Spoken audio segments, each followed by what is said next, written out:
کہانی شروع ہوتی ہے آدم اور حوا سے، جنہوں نے اللہ کی بجائے شیطان کی مانی۔ انہوں نے نافرمانی کی اور انسانیت کا اللہ کے ساتھ پاک رشتہ ٹوٹ گیا۔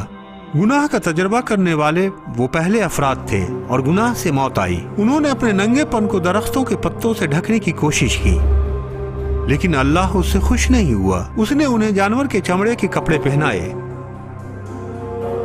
خود اللہ نے ان کے ننگے پن کو ڈھکنے کے لیے جانور کی اول قربانی دی۔ آدم اور حوا کے دو بیٹے تھے، قائن اور حابیل۔ قائن اپنے کھیت کے پھل کا ہدیہ اللہ کے واسطے لایا، جبکہ حابیل نے ایک جانور کی قربانی دی، خون کی قربانی۔ اللہ نے حابیل کی قربانی قبول کی لیکن قائن کی نہیں۔ کیوں؟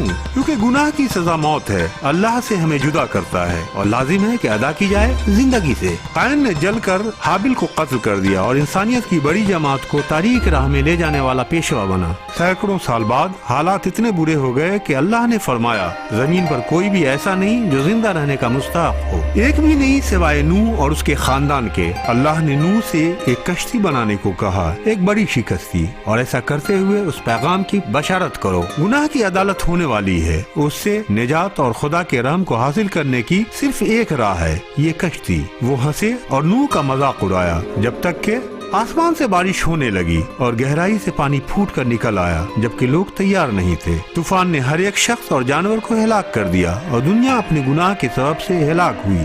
صرف نوح، اس کا خاندان اور جاندار جسے اللہ اس کشتی میں لایا بچ سکے۔ پھر ابراہیم آیا، ایمانداروں کا باپ۔ اللہ نے اس سے کہا کہ اپنے بیٹے کو لے اور ایک پہاڑ پر لے جا کر اس کی قربانی دے۔ ابراہیم اس حکم سے پریشان ہوا، لیکن وہ اللہ کا حکم بجا لایا۔ اس نے اپنے عمل سے اپنے ایمان کو ثابت کیا اور اپنے بیٹے کو پہاڑ پر لے کر گیا۔ لیکن جب ابراہیم اپنے بیٹے کی قربانی دینے ہی کو تھا، اللہ نے اسے روکا اور اس کی بیٹی کی جگہ لینے کے لیے ایک جانور مہیا کیا۔ جانور نے چھڑایا، جگہ لی، اس کے بیٹے کی قیمت ادا کی۔ خون کے بدلے خون، زندگی کے لیے زندگی۔ 400 سال گزر گئے اور پھر مصر سے اسرائیلیوں کو نکالنے کی قیادت کے لیے اللہ نے موسیٰ کو بھیجا۔ فرعون مصر کے بادشاہ کو یہ پسند نہ آیا، سو اللہ نے 10 عذابوں کے ذریعہ اسے سزا دی۔ آخری بلا کے طور پر اللہ نے موت کے فرشتے کو ہر ایک گھر کے پہلوٹے بیٹے کو ہلاک کرنے کو بھیجا۔ آخرکار لوگوں کو میمنے کی قربانی دینے کا حکم دیا گیا اور اس کا خون اپنے گھر کے دروازے کی چوکھٹ پر لگا دیں۔ اگر فرشتے خون دیکھیں گے تو وہ جان جائیں گے کہ اندر جو بچے ہیں وہ قربانی کے ذریعہ رہائی پا چکے ہیں۔ یہودی اور مصری دونوں، غلام یا آزاد، اگر وہ خدا کے حکم کی اطاعت کریں گے ان کے بچے نجات حاصل کریں گے۔ اگر نہیں، اس رات ویسا ہی ہوا جیسا کہ موسیٰ نے نبوت کی تھی، اور ایک بڑا کوہرام مچا مصر کے ان تمام گھروں میں جنہوں نے قربانی کے ذریعہ اللہ کے رحم کو قبول کرنے سے انکار کر دیا تھا۔ بعد میں موسیٰ نے لوگوں کو توریت دیا، جس میں اللہ نے لوگوں کے گناہ کو ڈھکنے کے لیے ایک رسم ادا کرنے کا فرمان دیا تھا۔ قصوروار شخص کاہن کے پاس قربانی کا ایک جانور لے کر آتا تھا۔ وہ اپنا ہاتھ اس کے سر پر رکھتا تھا، جو یہ اشارہ کرتا تھا کہ اس کا گناہ اور شرم اس جانور پر متبادل ہو گیا ہے۔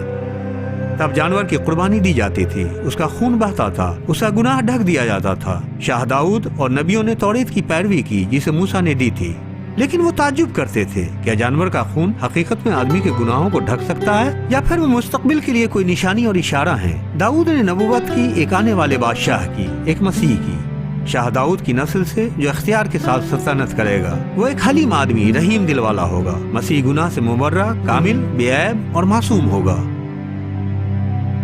وہ دکھ اٹھائے گا، مارا جائے گا اور ایک کامل قربانی ہوگا۔ وہ ایک عظیم قربانی بن جائے گا۔ عیسیٰ کی پیدائش ایک چنی میں ہوئی تھی، کیونکہ کسی کے پاس اس کے لیے کمرہ نہیں تھا۔